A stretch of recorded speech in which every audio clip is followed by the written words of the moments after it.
Herkese Tatlı Sanatı Mutfağı kanalımdan merhabalar. Bugün American Cookies, bir diğer adıyla çikolata chip cookies tarifim var. Bu tarifi evinizde çok ekonomik ve çok kolay bir şekilde yapabilirsiniz. Hem lezzetli hem de çok güzel bir tarif. Dışarıda bir tanesini 100 TL'ye alabileceğiniz ama evde hem daha ekonomik hem daha lezzetli yapabileceğiniz bu tarifi denemenizi tavsiye ediyorum. Öyleyse hemen tarifime geçelim. Öncelikle 225 gram tereyağımızı uygun bir tabamızın içerisine alalım ve eritelim. Erirken devamlı karıştıralım. Tereyağımız cızır cızır ettikten sonra ocağın altını kapatalım ve bir kenara alalım.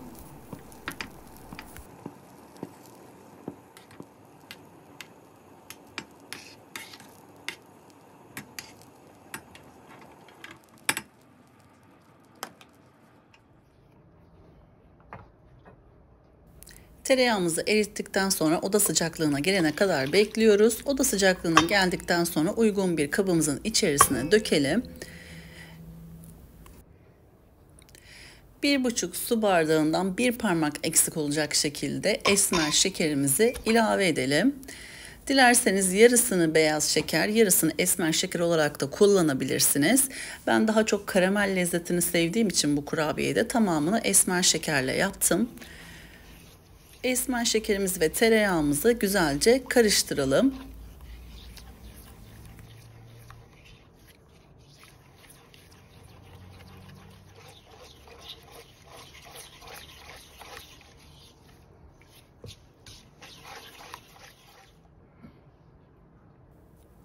İki adet oda ısısında beklettiğimiz yumurtalarımızı da ilave edelim. Bu malzeme ölçülerinden tam 28 adet American Cookies elde ettim. Daha fazla yapmak isterseniz malzeme ölçülerini ikiye katlayarak daha fazla elde edebilirsiniz. Ya da daha az yapmak istiyorsanız malzeme ölçülerini yarıya indirgeyerek daha az kurabiyeler de elde edebilirsiniz. Şimdi yumurta, şeker ve tereyağımızı güzelce çırpalım. Yaklaşık 2-3 dakika kadar çırptım.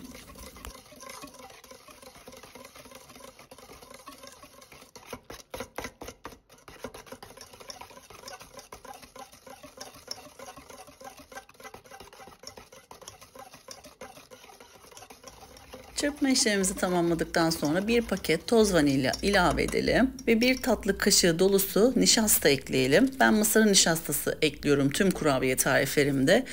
Buğday nişastasında daha çok sütlü tatlılarda kullanıyorum. Mısır nişastası ile kurabiyelerinizin dışını daha kıyır kıtır elde edebilirsiniz. 3,5 su bardağı da un ilave ediyorum. Gördüğünüz gibi hepsini anında ekledim. Tam ölçülüdür. Unu ilave ettikten sonra 1 çay kaşığı kabartma tozu, 1 çay kaşığı dolusu karbonat ve 1 cimdik tuz ilave ediyorum. Kaşık yardımıyla ya da bir spatula yardımıyla devamlı karıştırıyorum. Hiçbir şekilde elinizle kurabiye hamurunu yoğurmanıza gerek yok. Kaşıkla karıştırdığınız zaman çok güzel kıvam alacaktır. Kakaolu çatlak kurabiye veya limonlu çatlak kurabiyenin kıvamında bir hamur olduğu için elinizde hiçbir şekilde yoğurmanıza gerek yok. Bu şekilde kaşık veya spatula yardımıyla karıştırarak kurabiye hamurunuza hacim kazandırabilirsiniz.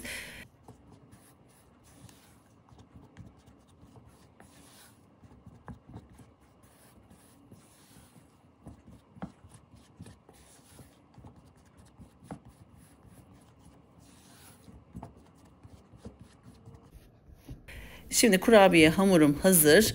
Bu şekilde hazırladıktan sonra kapağını kapatıp veya bir streç filmle kabın üzerine kapatıp buzdolabında en az 30 dakika dinlendirmenizi tavsiye ediyorum. Ben de tam 30 dakika dinlendirdim. Kurabiyelerimizin içerisine ilave edeceğimiz çikolatalarımızı hazırlamaya başlayabiliriz. Toplamda 240 gram çikolata kullandım.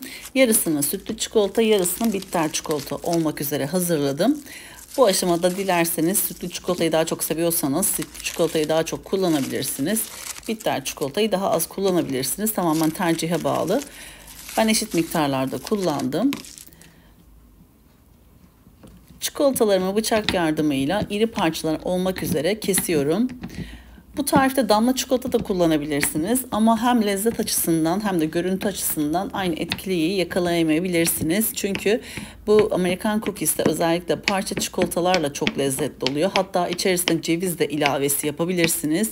Yulaf da ekleyebilirsiniz ama orijinali bu şekilde sadece çikolatayla yapılan Amerikan cookies'tir. Ama tabii ki ceviz de çok yakışıyor.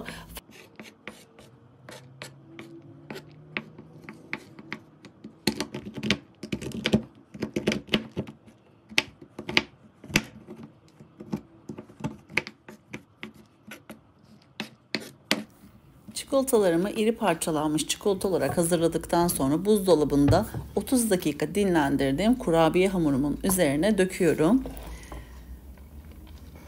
Bu aşamada buzdolabında kurabiye hamurunuz biraz sertleşeceği için elinizle hafifçe çikolataları hamura yedirebilirsiniz.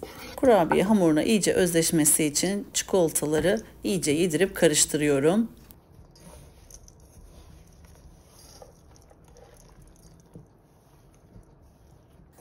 Çikolata severseniz bu lezzeti mutlaka yapın.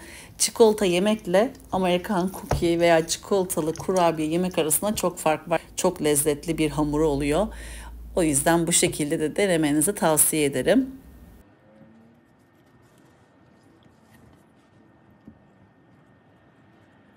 Şimdi yağlı kağıt serili tepsimin üzerine bir kaşık yardımıyla kurabiye hamurumdan parçalar alıyorum ve şekillendirip yağlı kağıdımın üzerine yerleştiriyorum. Dilerseniz bardakla da bu kurabiye hamurunu bastırarak daha düz yassı bir şekilde kurabiyeler elde edebilirsiniz. Ama bu şekilde zaten top yaptığınız zaman benim yaptığım gibi yuvarlak şekil verdiğiniz zaman hafiften böyle yayılan bir kurabiye oluyor. Çok hafiften, tamamen yayılan bir kurabiye değil ama çok hafiften yayılan bir kurabiye elde ediyoruz. Kurabiye hamurumuz bitene kadar şekil verelim ve bu işlemi yapalım. Önceden ısınmış 175 derecelik fırınımızda 10 dakika pişirelim. Ben tam 10 dakika pişirdim. Çünkü hafiften nemli olan bir kurabiye olduğu için çok fazla pişirdiğinizde çok kıtır oluyor. O yüzden mutlaka kontrollü bir şekilde fırının başında bekleyerek pişirmenizi tavsiye ederim. Gördüğünüz gibi 10 dakikanın sonunda kurabiyelerimiz hazır. Hemen sizlere yakından iç dokusunu, kıvamını göstermek istiyorum. Bu arada bu pişen ilk tepsimdi. İkinci tepsimi de pişirdim. Toplamda 28 adet Amerikan cookies elde ettim. Yakından da gördüğünüz gibi akışkan çikolatalarıyla şahane bir kurabiye oldu. Denemenizi ısrarla tavsiye ediyorum. Soğuk sütün yanında ve kahvenin yanında çok lezzetli oluyor. Böylelikle bir tarifimin daha sonuna geldik. Beni buraya kadar izlediğiniz için hepinize çok teşekkür ediyorum. YouTube kanalıma henüz abone olmadıysanız YouTube kanalıma abone olmayı, paylaştığım videolarıma beğeni bırakmayı lütfen unutmayınız. Tarifimi beğendiyseniz arkadaşlarınızla da paylaşırsanız çok sevinirim. Yepyeni tariflerimden anında haberdar olabilmek içinse bildirim zilini lütfen açınız. Bir sonraki tarifimde tekrardan sizlerle görüşmek üzere. O zamana kadar kendinize çok iyi bakın. Hoşça kalın.